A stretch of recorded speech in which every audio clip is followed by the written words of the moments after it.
Hey guys, check it out. We have a liner here from Interstate McBee, AFA, PAI, IPD, PDI, and of course Caterpillar. And we're going to put them in this block right here. We just got this thing back from Duff and Diesel. It's been decked and they cut the counterbores for us. We have Interstate McBee shims in all of these, and we're going to go out with a new 10,000 shim and then a new spacer plate right here.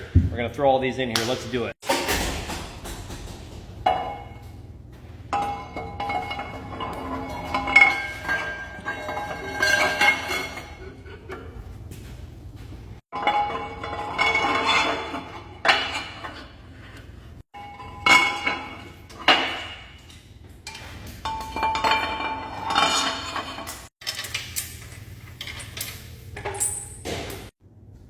And we're using the felts, just so you know.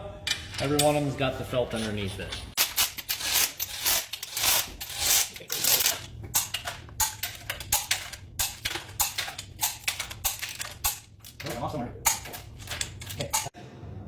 Alright guys, we're going to go ahead and measure them out now. We got it all torqued down and all that. Interstate McBee first.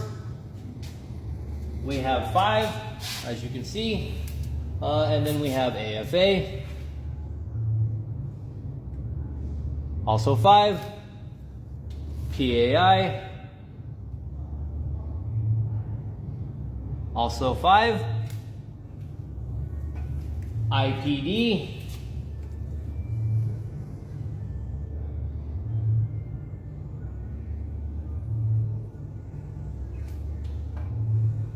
oh, yeah. Only place I can get in is where the bolt's really hard. And that is 5 as well. And this one is PDI.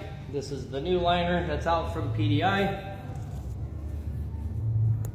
We have 5 dead nuts. And then this one is from Caterpillar. I'm gonna come right here though, because you have the port there. I'll mess it all up.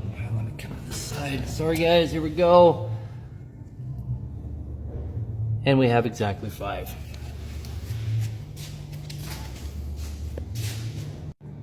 All right, guys, as you can see, we just measured all of these out. We have Interstate McBee, AFA, PAI, IPD, PDI, and CAT, and all of them are exactly the same. So the metric for deciding which parts to use can't be spec.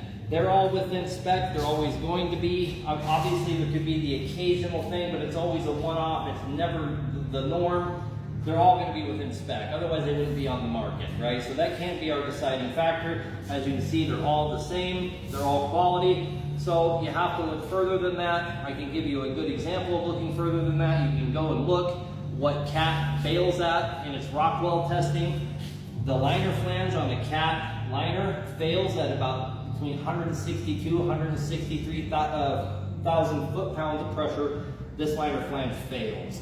You can take the least known of all these brands, your AFA right here. This one doesn't fail until 200,000 foot-pounds per inch or whatever it is.